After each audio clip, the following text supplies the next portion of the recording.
habló, ¿cierto? De la experiencia de lo que habíamos hablado acá, ¿cierto? Él decía con mucha lógica que no entendía por qué la experiencia la pedían de los últimos 5 años. Y era lo que yo les decía, la experiencia no se pierde, ¿cierto? O sea, uno lo que ha trabajado y lo que ha hecho difícilmente se le olvida. Difícilmente se le olvida. Entonces, por ejemplo, esa entidad privada, esa entidad pública, perdón, ya no pedía requerimientos de cierto tipo para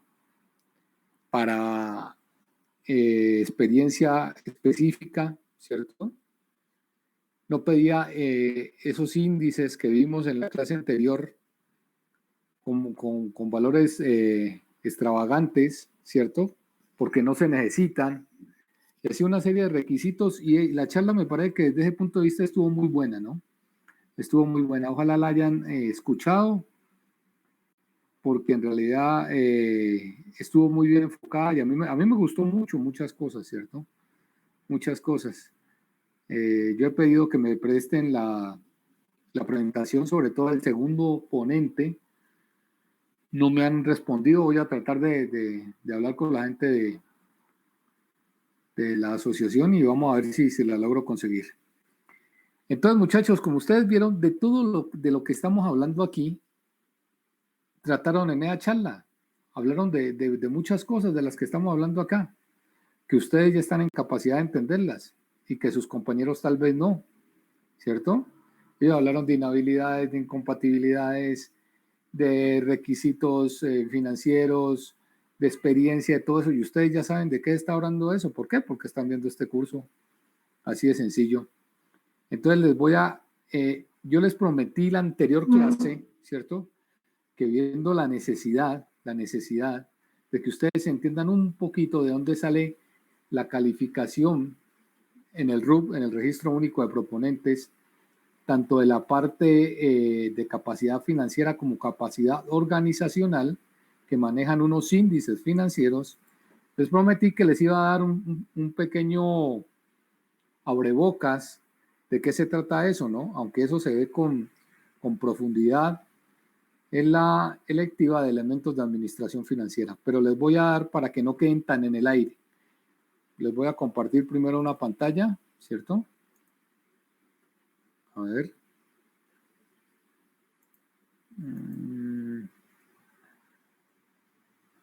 Espérenme un segundo.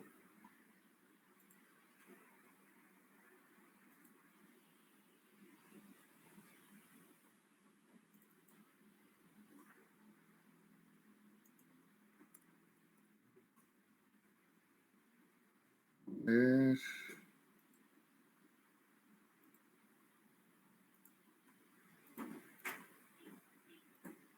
Bueno, ¿están viendo la pantalla? Sí, profe. Listo. Miren, entonces hablábamos y ahí hablaron mucho, trataron en de estos temas, ¿cierto? De por qué pedían tanto en el índice de liquidez. Creo que el exponente decía que tenían que manejar entre 1 y 1,5 el índice de liquidez y que era injusto que pidieran cosas monumentales, el índice de endeudamiento, la razón de cobertura, ¿cierto? Y esto ya lo habíamos visto, ¿cierto? Que son requisitos habilitantes de la capacidad financiera. Esto ya lo vimos, ¿cierto? Estoy pasando las diapositivas. Y en la parte organizacional, también cuando ustedes los van a calificar o cuando van a calificar una empresa, en la capacidad organizacional también se manejan razones financieras como la rentabilidad del patrimonio y la rentabilidad del activo, ¿cierto? Entonces, como estamos trabajando tanto con esto y no los quiero dejar volando, les voy a compartir una diapositiva que yo manejo en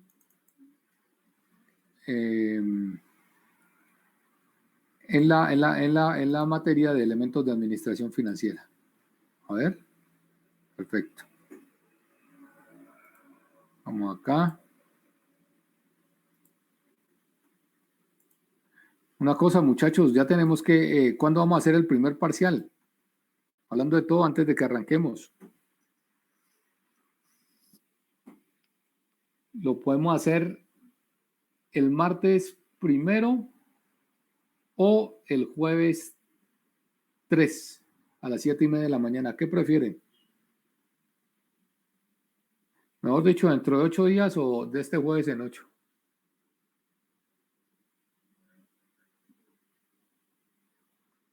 Los escucho.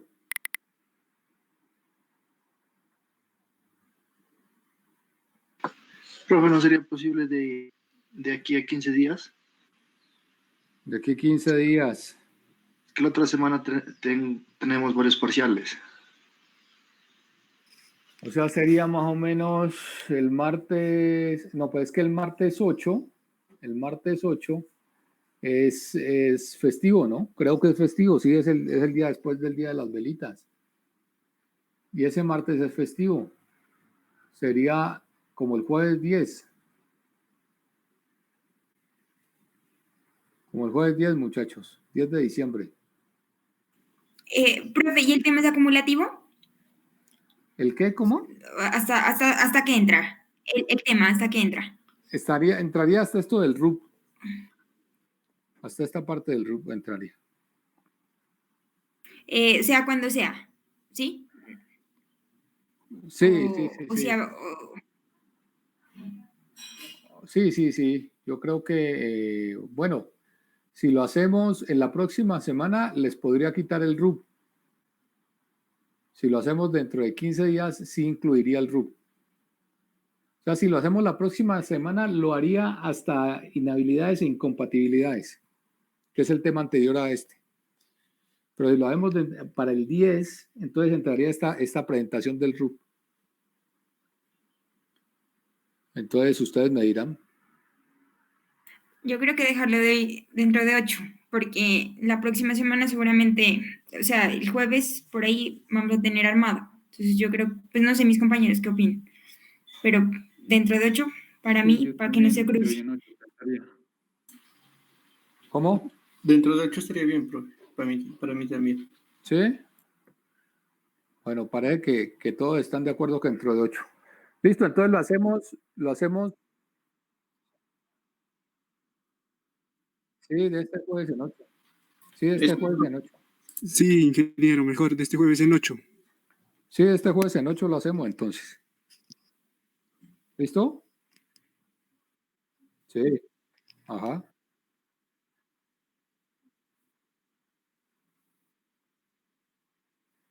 Sí.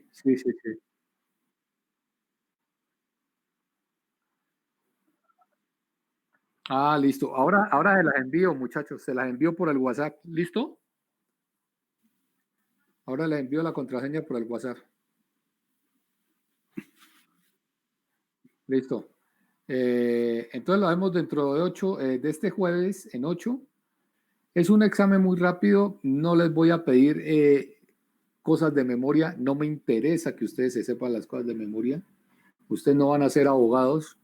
Ustedes van a ser ingenieros con conocimiento en contratación estatal, que es otra cosa.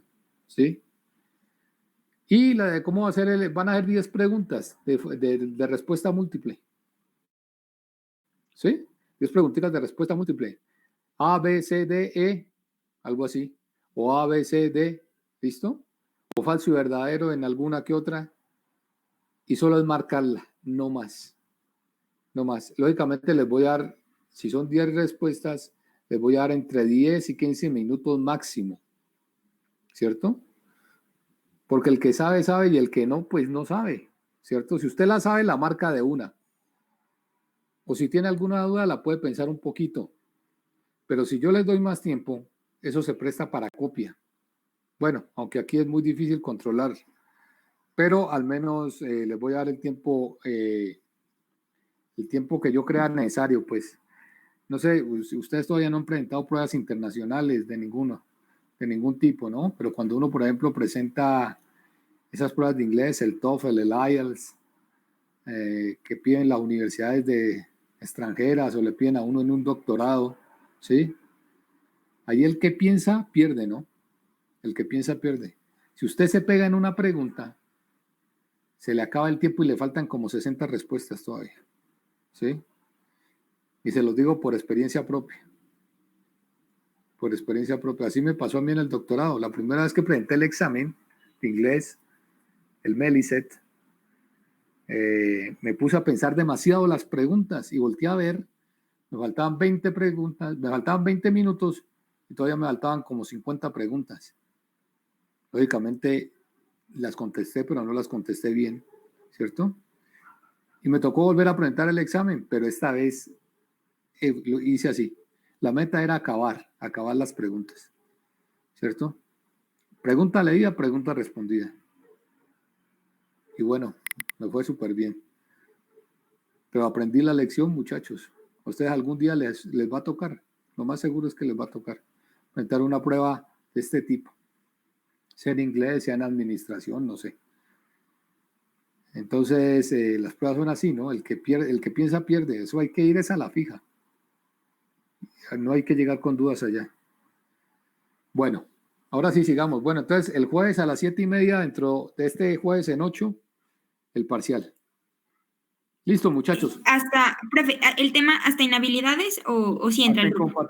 Hasta incompatibilidades. Dejemos el RUF listo, fuera. profe, gracias. Dejemos el RUF fuera. ¿Listo? Bueno, listo, muchachos. Entonces, bueno, les voy a compartir la otra presentación. A ver, espérenme. ¿Para qué le demos un brochazo a esto? Porque no quiero dejarlos tan en el aire.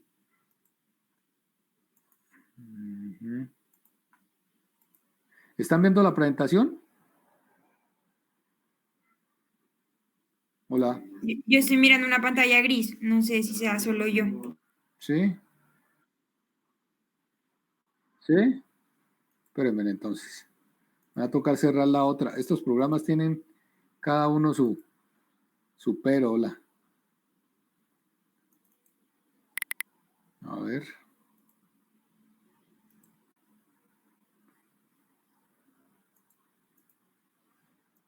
¿La ven? Eso, esta que dice herramientas financieras para emprendedores. ¿Listo? Bueno. Entonces, muchachos, no voy a saltar todo esto porque les voy a dar es un brochazo.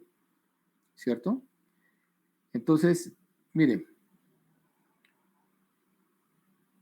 ¿Qué son los estados financieros? Los estados financieros, pues, tienen información acerca de las finanzas de la empresa, ¿cierto? Y hay dos tipos de estados financieros que son los principales sobre los cuales se sacan todos esos índices que estamos viendo para calificar, ¿cierto?, la capacidad financiera y la capacidad organizacional.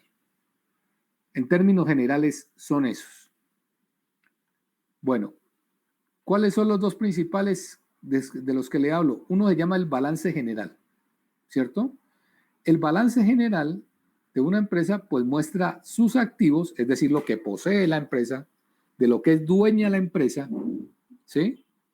Así se ha fiado, es dueña la empresa, así tenga deudas sobre lo que tiene, pero ya es de ella, ya es de uno, ¿cierto? Es como cuando usted va y compra un pantalón fiado. Usted no lo acaba de pagar, pero el pantalón ya es suyo. Ya la deuda se genera, ¿cierto? Pero ya el pantalón es suyo. Y sus pasivos, ¿qué es lo que debe? ¿Cierto? Entonces, listo, usted ya compró el pantalón, usted ya el pantalón es suyo y nadie se lo quita. Ah, pero usted debe sobre ese pantalón. Ah, ese es un pasivo, ¿cierto? Entonces, la diferencia entre activos y pasivos en una empresa, ¿cierto?, es lo que llamamos el patrimonio. ¿Qué es el patrimonio? El capital de los propietarios.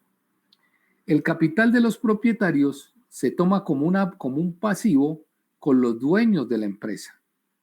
En las empresas se maneja así. No es que como yo soy el dueño de la empresa, entonces eso no lo cuente, no. La empresa tiene que contarlo, ¿cierto? El patrimonio es una deuda que se tiene con los dueños de la empresa. Entonces, si ustedes se juntan 3 personas para crear una empresa y cada uno pone 2 millones, esos 2 millones es una deuda que tiene la empresa con ustedes 3. ¿Sí? Así ustedes sean los dueños. Así se mira una empresa. ¿Sí? Así se mira una empresa. Entonces, miren, un balance general tiene dos lados. En el lado izquierdo, no sé si están viendo la manito, están todo lo que son los activos, es decir, todo de lo que la empresa es dueña. ¿Cierto? ¿Están viendo la mano, muchachos? Sí, profe. Sí. Bueno, todo de lo que la empresa es dueña. Entonces están los activos corrientes y los activos no corrientes. ¿Qué son los activos corrientes? Los activos corrientes son aquellos ítems, ¿cierto? Aquellas cosas que son fácilmente convertibles en dinero. Entonces, ¿cuáles son las cuentas de los activos corrientes? Por ejemplo, bancos. ¿Por qué bancos? Porque la plata que usted tiene en el banco solo es que usted vaya, ¿cierto? La retire y tiene el efectivo, ¿cierto? ¿Qué otro activo corriente hay? Cuentas por cobrar. ¿Por qué las cuentas por cobrar a corto plazo, es decir, a términos menores de un año, es un activo corriente? Porque de seguro esa plata le va a entrar en un periodo muy corto a usted, ¿sí? Y así sucesivamente. Y están los activos no corrientes. ¿Cuáles son los activos no corrientes? Los que no son fácilmente convertibles en efectivo. Ejemplo de un activo corriente, la maquinaria, ¿sí? Si usted tiene una retroexcavadora, tal vez le cueste un poquito venderla. Vender una máquina que vale 400 millones de pesos no es tan fácil, ¿sí? Edificios. Usted para vender un edificio también es un proceso un poquito largo. Entonces, todas esas cosas que pertenecen a la empresa, pero que no son de fácil conversión a flujo en efectivo, se llaman activos no corrientes. Bien, en el otro lado de un balance general tenemos los pasivos. Tenemos el pasivo corriente, que es igual los pasivos o las deudas que la empresa tiene que pagar en el año, ¿sí? En el año, como cuáles, por ejemplo, prestaciones de los trabajadores, eso hay que pagarlo el año, ¿sí? Vacaciones, primas, todo eso hay que pagarlo en el año. ¿Qué otra cosa? Las cuentas por pagar, ¿sí? La gente que a mí me ha dado crédito, yo tengo que pagarle esa plata en general en un año. ¿Qué otra cosa? Los intereses bancarios para ese año. Son cosas que hay que pagar también en el corto plazo. Y todas esas deudas que yo tengo en el corto plazo se llaman pasivos corrientes. Y están los pasivos no corrientes, que son las deudas que la empresa tiene, pero para pagar a largo plazo, a términos superiores a un año. Los intereses, ¿cierto? Pero los intereses pueden ser una deuda a 15 años, entonces no todos los 15 años hay que pagarlos en este año. Entonces, parte de esa deuda es pasivo corriente y parte de esa deuda es pasivo no corriente. Y el patrimonio, que como les decía, es lo que los dueños de la empresa han invertido en la empresa, pero que se tiene que tener en cuenta porque esa es una deuda, de alguna forma, que la empresa misma tiene con sus dueños. Listo. Entonces, ¿cuál es la ecuación de equilibrio? El activo es igual a la suma de los pasivos más el patrimonio. Es decir, la suma que nos da en este lado de la columna, la que estoy señalando con la mano, me tiene que dar exactamente igual a la suma que me da en esta suma de la columna derecha, ¿cierto? El valor de aquí al final tiene que ser exactamente igual al valor de aquí al final, ¿cierto? Todo lo que tengo, a alguien se lo debo. O hace parte de los dueños. ¿Sí? Así de sencillo. Entonces, por eso los activos son igual a los pasivos más el patrimonio. Miren, entonces aquí hay ejemplos de activos corrientes, ¿cierto? Activos corrientes son aquellos activos con mayor grado de liquidez que se pueden convertir en efectivo en un periodo máximo de un año, es decir, en un ciclo normal de operación del negocio. Entre ellos están caja, lo que usted tiene ahí en la empresa para cosas inmediatas, bancos, cuentas por cobrar, otras cuentas por cobrar, inventarios y gastos pagados por anticipado. Bueno, aquí está una descripción de las cuentas, eso no lo vamos a ver, ¿sí? Y están los activos no corrientes. Son aquellos activos con menor grado de liquidez, aquellos que se pueden convertir en efectivo en un plazo mayor a un año.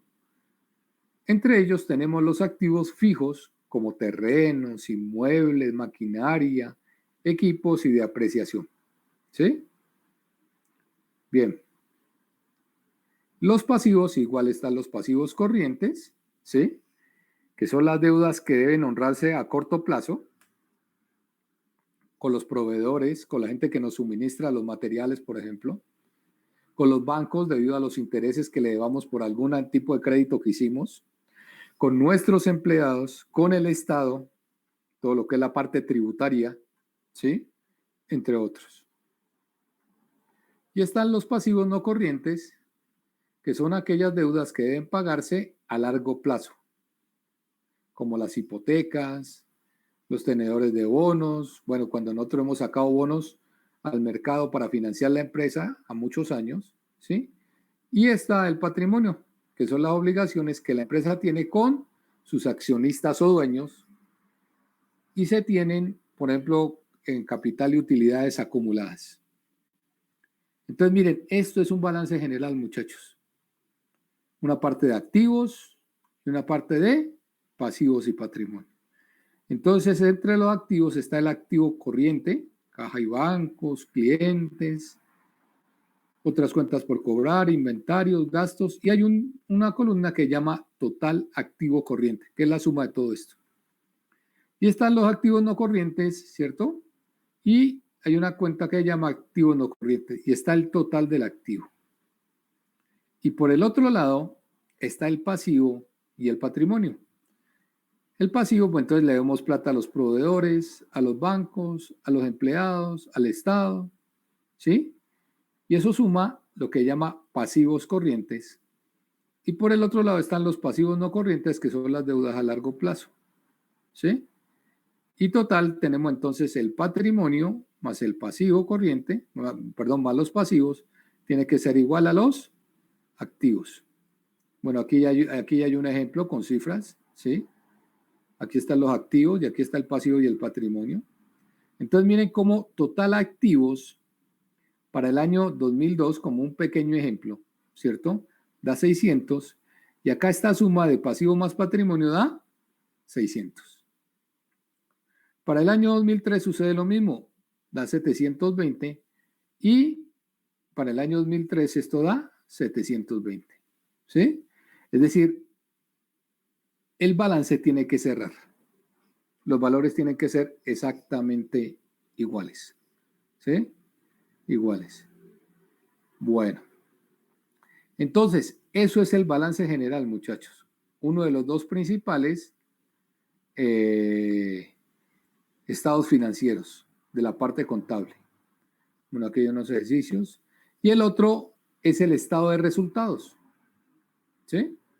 El estado de resultados entonces muestra la utilidad de la empresa durante un periodo, es decir, las ganancias y las pérdidas que la empresa tuvo o espera tener. ¿Cuál es la diferencia entre el estado de resultados y el balance general? El balance general muestra la situación financiera de la empresa en general, lo que usted debe y lo que tiene. El estado de resultados muestra cómo fue la operación financiera de la empresa durante el periodo. Es decir, todo lo relacionado a la parte operativa. Al estado de resultados también se les llama el PIG, el estado de pérdidas y ganancias. ¿Cierto? Lo pueden encontrar de las dos formas. Estado de resultados o PIG. Entonces, miren, ¿de qué se compone un estado de resultados? Pues aparecen las ventas, ¿cierto? Que es la facturación de la empresa en un periodo de tiempo. Las ventas están enfocadas con el objeto de la empresa. ¿A qué me refiero? Si ustedes son una empresa constructora, aquí en las ventas van a estar todo lo que ustedes cobraron por los contratos en un año. ¿Sí?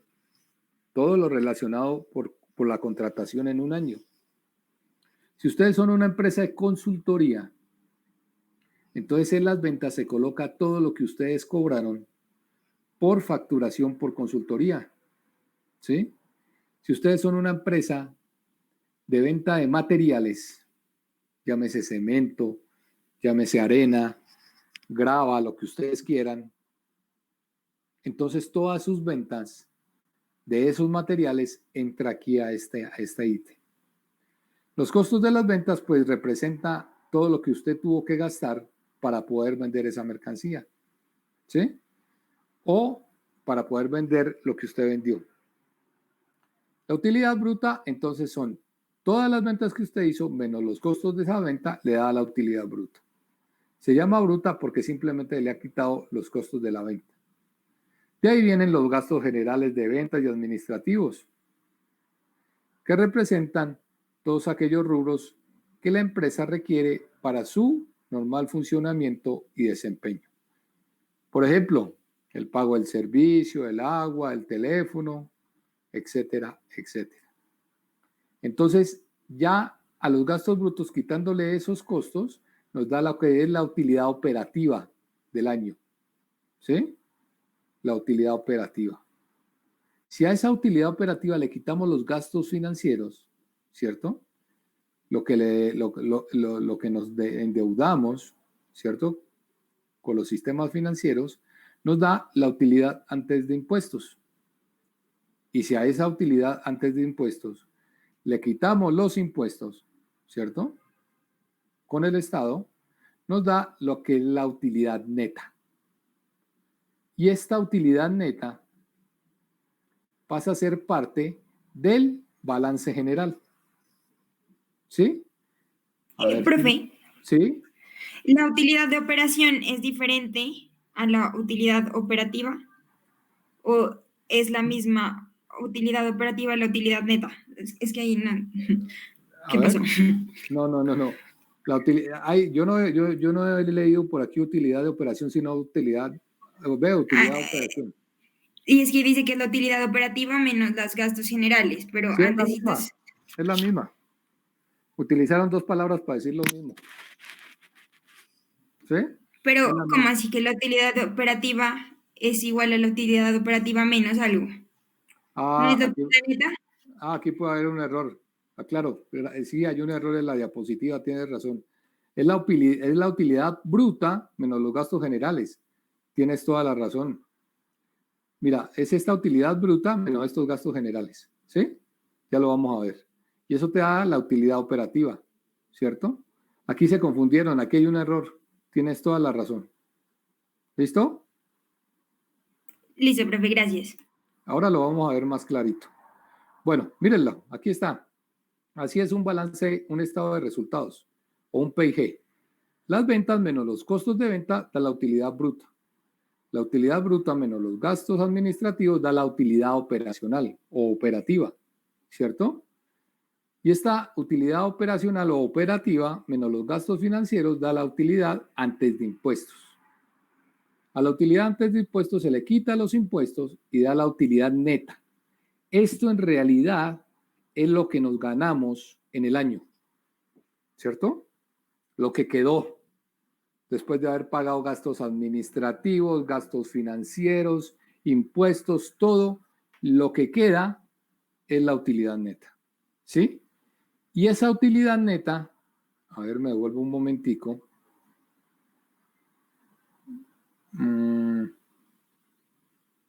A ver si está aquí.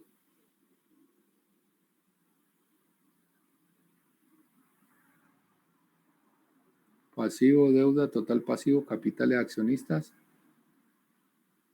No, aquí no está especificado. Vamos a ver si lo vemos en otro ejemplo. Ese valor queda ahí, de ese estado de resultados, pasa a ser parte del balance general, ¿cierto? Miren, aquí ya hay un ejemplo con cifras, ¿sí? Aquí hay unos ejemplos. Sí, por ejemplo, esto puede ser miles de millones de pesos. Ventas 3.000 millones de pesos, por ejemplo. O 3 millones, bueno, coloquémosle 3.000 millones, pues, subámosle 3 ceros.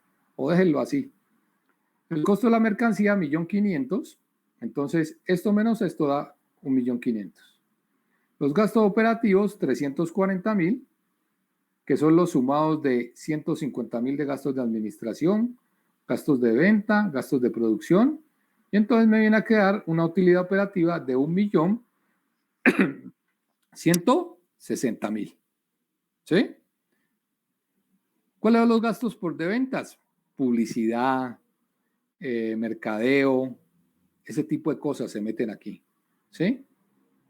Menos otros gastos, ¿cierto? Algún gasto adicional que tuvieron que realizar, más otros ingresos, entonces da esto.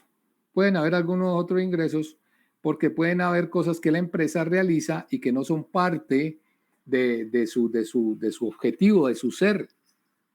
Por ejemplo, la empresa se dedica a la construcción, pero sucede que vino otra empresa que necesitaba maquinaria y la empresa no la estaba utilizando. Le dijo, vea, présteme usted su maquinaria, alquílemela. Yo se la alquilé. Entonces eso se cuenta como otros ingresos. ¿Sí? Entonces viene y suma acá y da la utilidad antes de impuestos e intereses. ¿Cierto? Vienen los gastos financieros, que son los intereses. 780.000 pesos. ¿Sí? Me quedan 700.000 pesos. Y finalmente vienen los impuestos con el Estado, retención en la fuente, estampillas, todo lo que ustedes quieran, para fiscales que pagamos los ingenieros contratistas cada que hacemos un contrato, ¿cierto? Ya vamos a ver cuáles son los parafiscales, SENA, ICBF, ¿cierto? Que hay que pagar en todo contrato de obra pública, ¿sí? Ya los vamos a ver. Y me queda al final 455.000 pesos, ¿sí? Esta es la parte que a mí más me interesa. ¿Cuánto me gané o perdí en el año? Entonces miren cómo el estado de resultados o PIG es la parte operativa de la empresa. El otro, el balance general, es la parte financiera general de la empresa. Lo que tengo y lo que debo. ¿Sí? Entonces esta es la parte operativa de la empresa. Bien. Bueno, aquí hay un detalle. Manufactura. Bueno. Listo. Entonces, voy a salirme esta diapositiva. ¿Sí? Espérenme un segundo. Entonces, muchachos, esos son los estados financieros que les piden a las empresas cuando se van a matricular en el RUT. ¿Sí? A eso se refiere. A eso se refiere cuando estamos hablando de que hay que presentar los estados financieros. Son esos. ¿Sí? Son esos. Bueno. Listo. Entonces, cuando hablamos de todos esos indicadores financieros que hablamos en el RUT, nos referimos a esto. A ver, les voy a compartir la pantalla.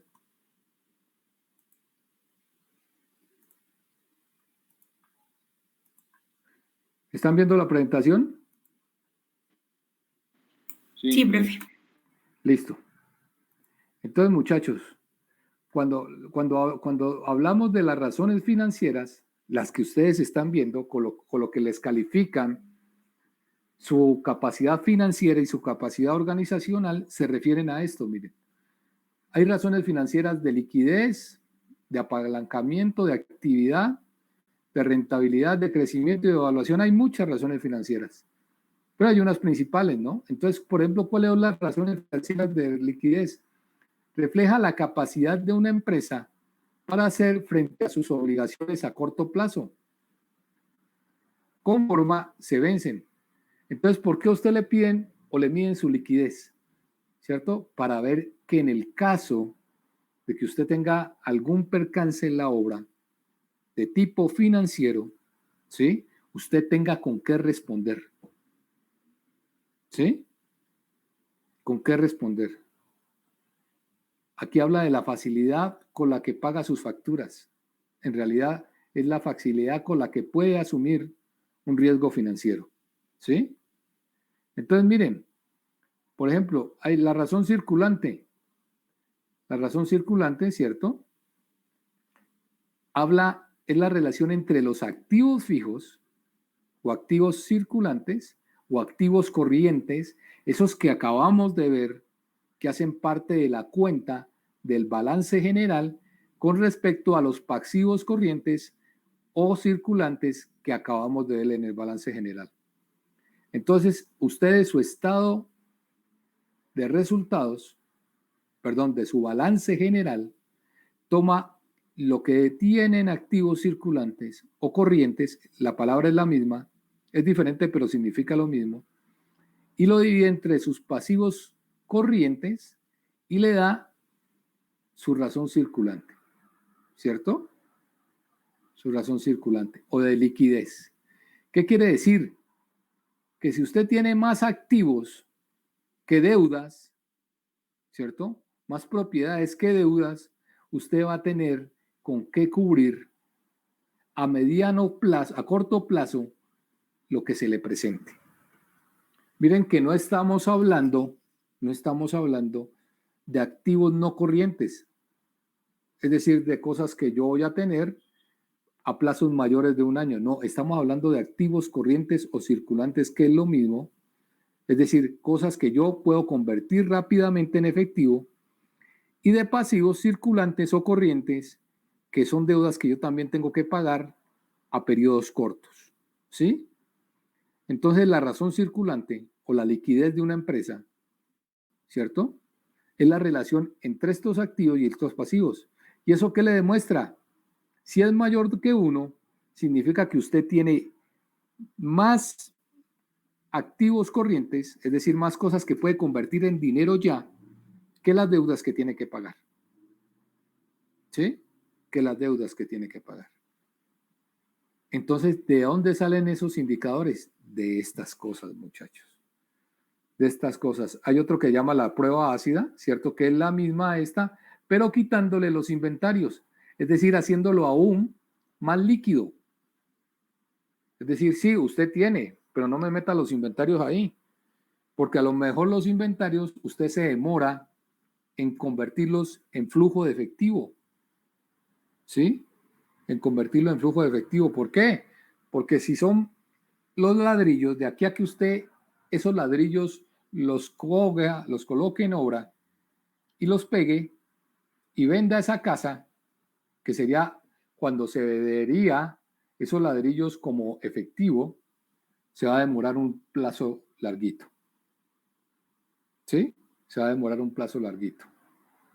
Lo mismo la tubería. Si usted tiene en tubería tantos millones de pesos y tiene en hierro tantos millones de pesos, ¿sí?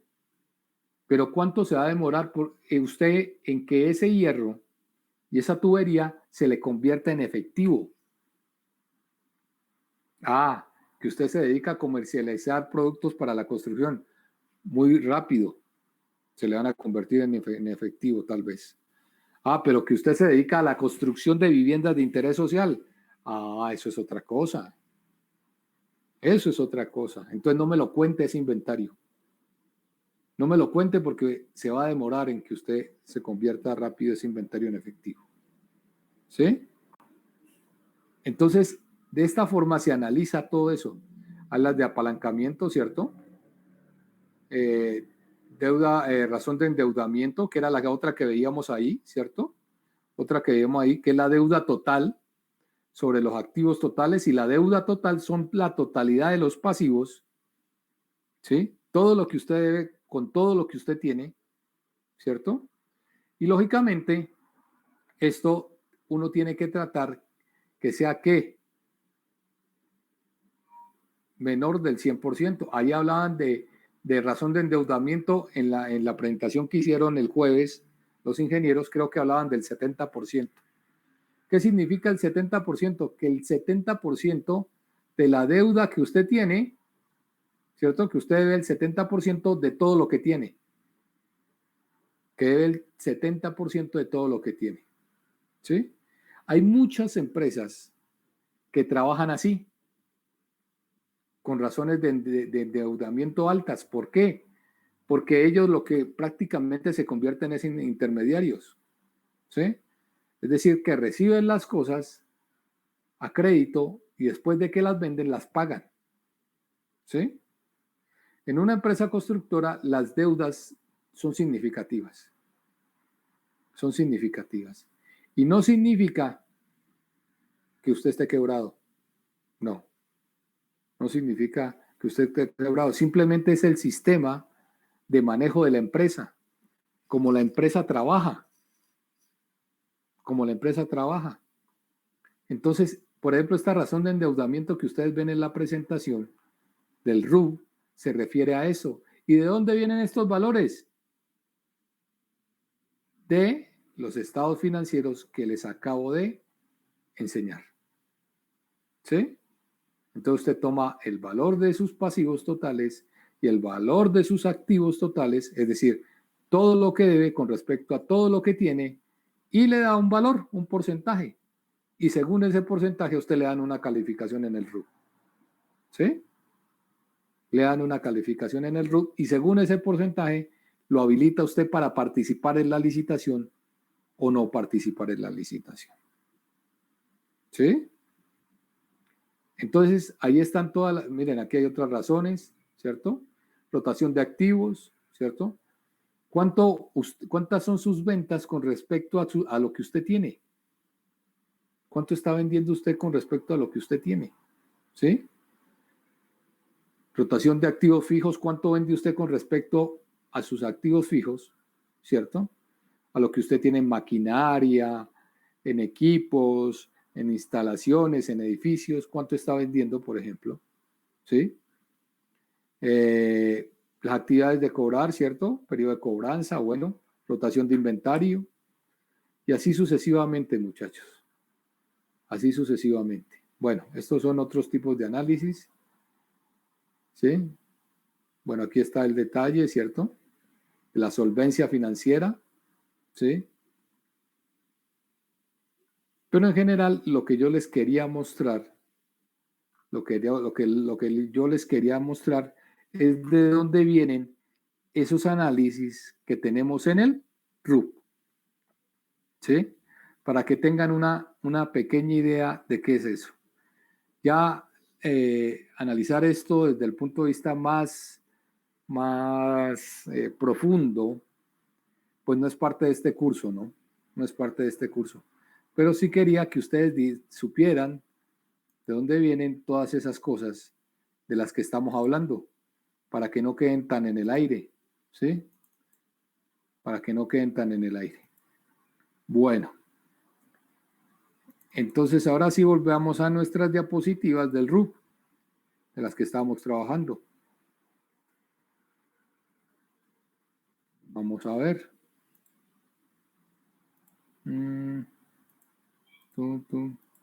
¿Están viendo la diapositiva? Sí, profe. Bueno, entonces miren, de ahí vienen ese índice de liquidez, de ahí viene ese índice de endeudamiento, de ahí viene esa razón de cobertura de intereses, ¿cierto? ¿De dónde? De los estados financieros, ¿sí? De los estados financieros. Listo, esto ya lo habíamos visto, esto ya lo habíamos visto. La utilidad operacional, ya saben qué es la utilidad operacional, ¿cierto? ¿Sí? Es antes de gastos no operacionales, ¿cierto? Ya vimos que es la utilidad operacional, que es la que va al RUB, ¿cierto? Y ellos, ¿por qué toman la utilidad operacional y no la utilidad neta? Porque la utilidad operacional le da un panorama a quien hace el análisis de qué tan buena es su gestión, ¿sí? Usted los impuestos y los intereses no los puede evitar, ¿sí? Los impuestos hay que pagarlos sí o sí. Al gobierno hay que pagarle los impuestos que son, ¿cierto? Pero eso no demuestra si usted fue buen administrador de la empresa o mal administrador. Lo que demuestra, en realidad demuestra, su buena gestión es la utilidad operacional, ¿sí? La utilidad operacional. Entonces, por eso esta utilidad operacional es la que va al RUB, ¿cierto? Por eso le han colocado una flechita y el RUT. Y estábamos hablando de los requisitos habilitantes de la capacidad organizacional, ¿no? Otro indicador, otra razón financiera, rentabilidad del patrimonio. Lo mismo, las ventas que usted ha hecho, ¿cierto? Con respecto al patrimonio que usted tiene invertido en la empresa. ¿Y eso qué demuestra? Que usted sabe administrar su dinero. ¿Sí? Administrar su dinero. Es decir, que si usted tiene un dinero, lo sabe poner a producir. Porque si usted tiene una empresa de muchos millones de pesos, pero sus utilidades, ¿cierto? Sus utilidades son bajas. ¿Qué quiere decir? Que usted no está siendo un buen administrador. Usted no está manejando bien ese dinero. ¿Sí? La empresa no está produciendo lo que tiene que producir. Entonces la rentabilidad del patrimonio mide su capacidad organizacional. ¿Ok? La rentabilidad del activo determina la capacidad de generación de utilidad operacional por cada peso invertido en el activo. El primero es con respecto al patrimonio, a lo que ha puesto los dueños de la empresa. El segundo es con respecto a lo que tiene la empresa. ¿Sí? Y ambos son importantes. ¿Sí? En el segundo, claro, usted tiene maquinaria, usted tiene equipo, tiene retroexcavadoras, motoniveladoras, saltarines, buggies, mezcladoras, vibrocompactadores. Wow, bueno, todo eso está muy bonito. Pero ¿cuánto está generando todo eso? Todos esos activos, ¿qué utilidad están generando? ¿O los tiene ahí de adorno? ¿Sí? ¿O los tiene de adorno? Entonces, así le miden su capacidad organizacional. Así le miden su capacidad organizacional. Mírenla aquí, rentabilidad del patrimonio, utilidad o pérdida operacional, ojalá no sea pérdida, ¿sí? Con respecto al patrimonio, a lo que han invertido los dueños de la empresa, ¿sí? Y aquí le da un valor. Indica el total de la operación. Ya saben de dónde vienen estas cosas. Ya no están en el aire. Ya saben de dónde vienen estas cosas. ¿Sí? Y la rentabilidad del activo, lo mismo, utilidad o pérdida operacional con respecto a lo que usted tiene en activos. ¿Sí? Con respecto a lo que usted tiene en activos. Bien. Entonces, al último lo terminan, usted tiene que clasificarse. Corresponde a una descripción clara de los productos y servicios que el proponente le ofrecerá a las entidades del Estado, identificándolas a través de un sistema de codificación estándar de las Naciones Unidas. Las Naciones Unidas tienen un sistema de codificación según las actividades que se realicen, ¿no? No me acuerdo bien, creo que son 6 dígitos, ¿sí? Y se va clasificando así, ¿no? Los códigos de los productos o servicios se presentarán hasta el tercer nivel, es decir, hasta la clase en la cual se agrupan los productos o servicios que comparten características comunes. Entonces empieza con un producto, ¿cierto? Luego una clase de producto que pertenece a una familia de producto y después a un segmento del producto, ¿sí? Entonces, esto es un grupo de servicios que usted presta, productos que comparten una misma característica, ¿sí? Y así sucesivamente usted se va clasificando en el RUP. La clasificación la hace usted. Usted es el que dice, yo sirvo para hacer esto, esto y esto. No sé si la hace la Cámara de Comercio.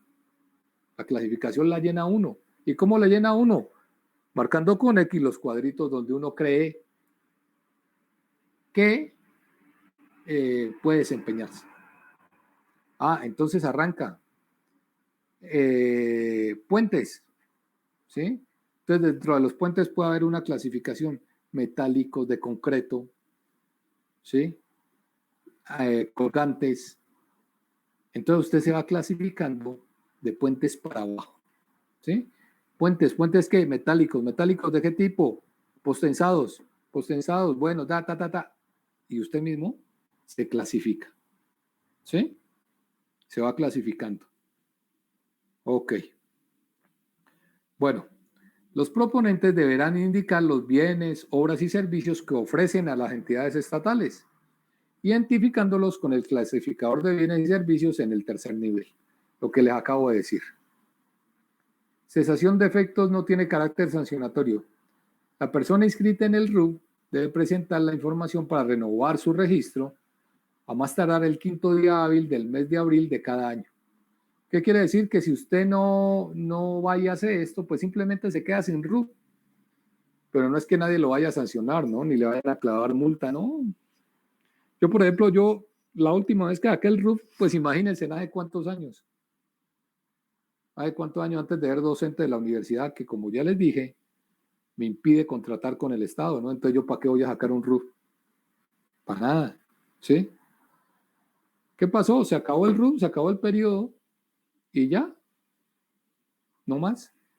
No hay ni sanción de ningún tipo. Recomendaciones. Los documentos suscritos por los contadores deben estar acompañados de la tarjeta profesional y la Junta Central de Contadores vigentes. Bueno, en general, dependiendo de la empresa, ¿no? Pero cuando uno lo hace a nivel de, al menos hasta que yo lo hice, a nivel de ingeniero contratista, lo firmaba el contador con su tarjeta profesional, la fotocopia de la tarjeta profesional y listo.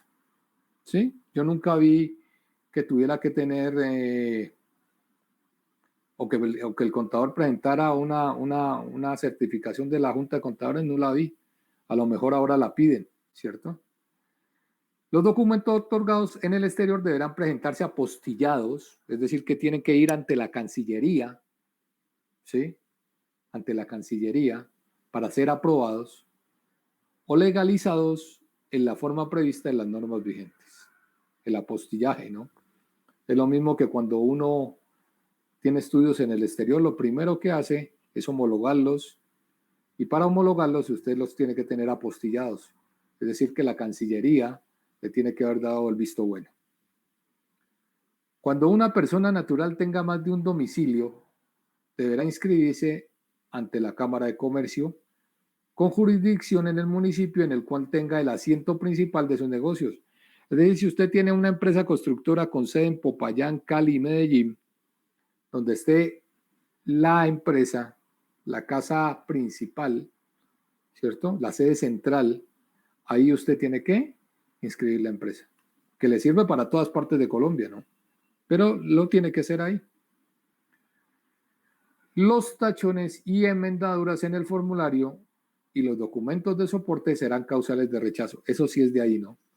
A usted le pillan un tachón en el formulario que usted compró en la Cámara de Comercio para llenar su RUT y no se lo acepta. No se lo acepta, ¿sí?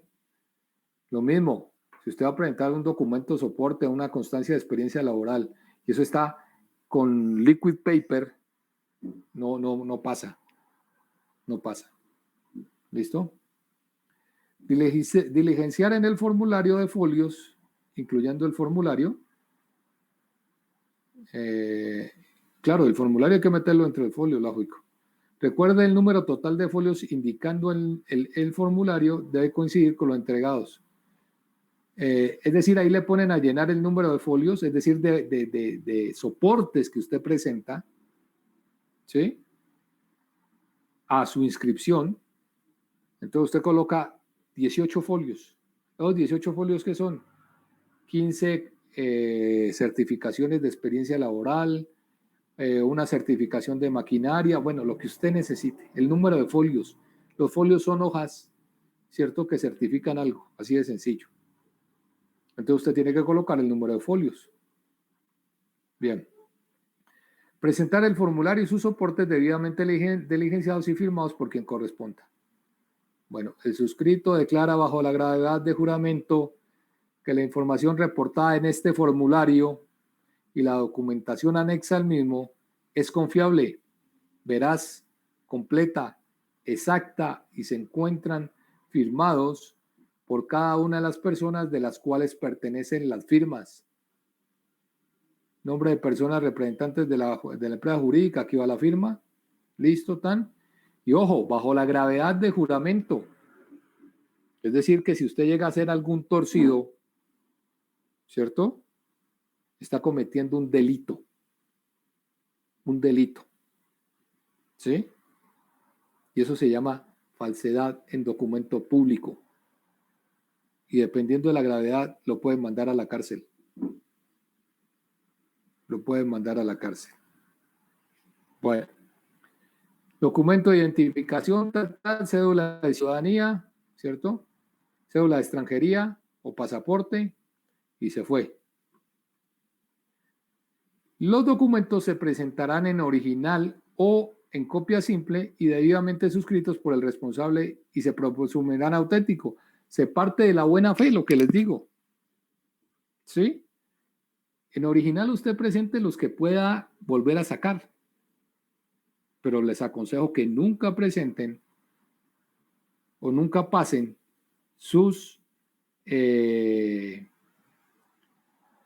certificados de experiencia laboral el original. No, presenten una copia. ¿Sí? Porque usted esos certificados tal vez jamás los vuelva a conseguir, muchachos.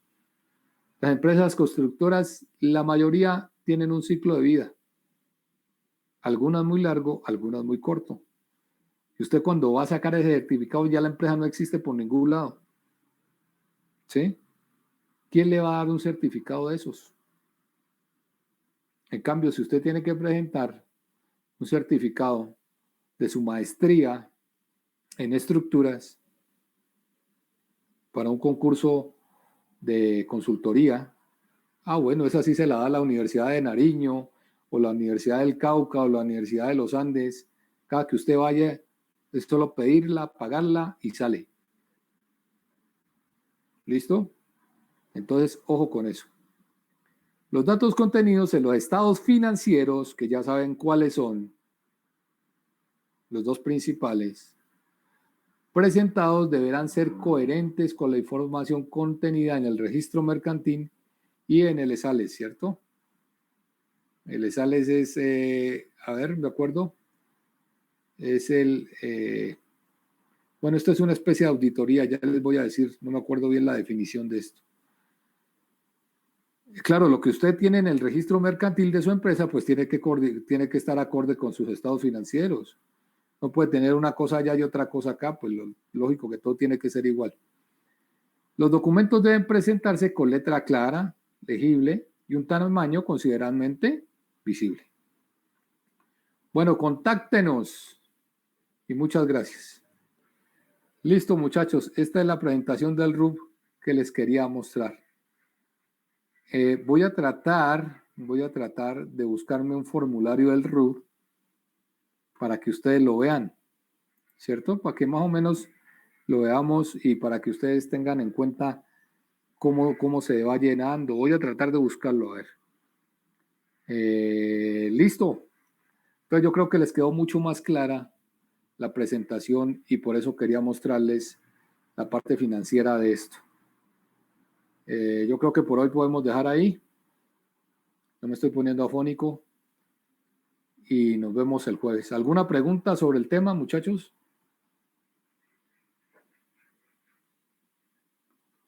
¿Alguna pregunta? ¿Ninguna? Bueno. Una preguntita, ingeniero. Sí, dime. Inge. Sí. ¿Aló? Dime. Sí, te escucho. Sí, te escucho. El RUP es, hay que renovarlo cada año, ¿cierto? En la Cámara de Comercio. Sí. Si quieres seguir contratando, sí. Y si se vence, toca volver a presentar de todos los años que estuvo inactiva la empresa, o hay que hacerlo, por ejemplo, un año que estuvo inactiva y no trabajó un año. Tienes que volver a partir de ceros. O sea, ya no sirven los anteriores, pero los folios anteriores. No, tienes que volver a presentar todo originalmente. ¿Otra vez todos los originales? Otra vez todo originalmente. Ah, ok, listo. Todo originalmente. Buena pregunta, ¿cierto? Por eso uno cuando está seguro de que va a seguir licitando, no contratando, porque ya vamos a ver que hay unos modelos de contratación estatal que no exigen el RUP, ¿cierto? Pero las licitaciones sí. Para la licitación no puedes licitar si no tienes el RUT. Entonces, si uno decide que va a seguir licitando, lo va a seguir intentando, antes de que se venza, lo renueva, ¿no? Lo renueva, antes de que se venza. Si uno ya definitivamente, como en mi caso, ya sabe que no va a tener nada que ver con lo público, pues simplemente no lo vuelve a tocar, lo deja ahí. Y eso no tiene ningún tipo de sanción. Ahora, como les decía al principio, ustedes lo pueden actualizar. No necesariamente al final del año. ¿Qué sucede? Que ustedes lo tienen que renovar en abril. Pero hicieron una obra entre febrero y octubre de ese año y van a participar en una licitación en noviembre. Entonces van a la Cámara de Comercio, lo actualizan, incluyen su nueva obra que les va a dar mayor puntaje, mayor K de contratación, ¿cierto? Recording has stopped. Y simplemente lo renuevan para poder participar con un K mayor. ¿Listo? Hola. ¿Me escuchan? Hola, hola. Sí, profe.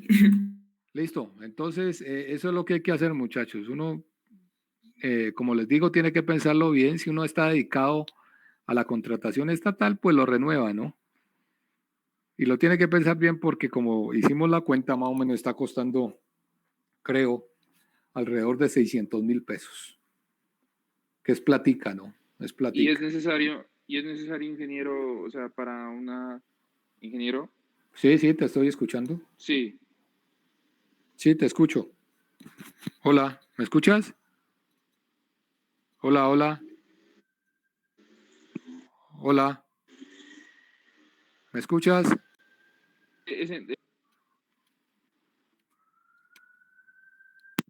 Hola, ¿me Ingeniero, es que se escuchas? me va la señal, creo.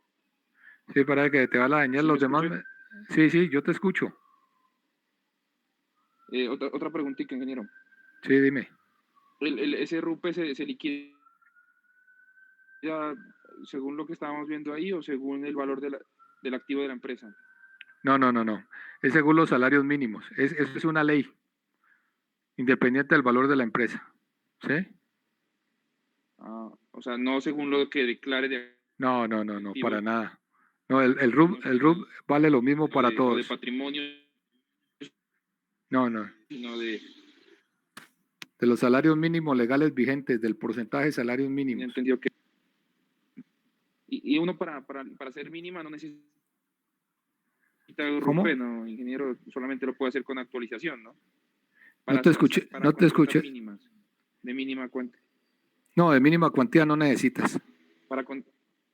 Para mínimas O sea, cuantías, uno puede para contrato. actualizarlo solamente. No, no, no lo necesitas presentar. Para contratos que están en la modalidad de mínima cuantía, no necesitas el RUP. No lo necesitas. ¿Aló? ¿No? ¿Sí me escuchaste lo que te dije? Sí, sí, ingeniero, sí. Si el contrato es de mínima cuantía, no necesitas y ellos no tienen derecho a exigírtelo. Ninguna entidad estatal te lo puede exigir. Ah, ok, ingeniero, gracias. Por eso les digo que explícitamente el RUP es para licitaciones, ¿cierto?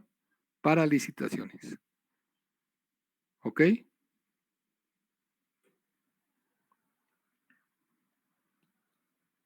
Bueno, ¿alguna otra pregunta?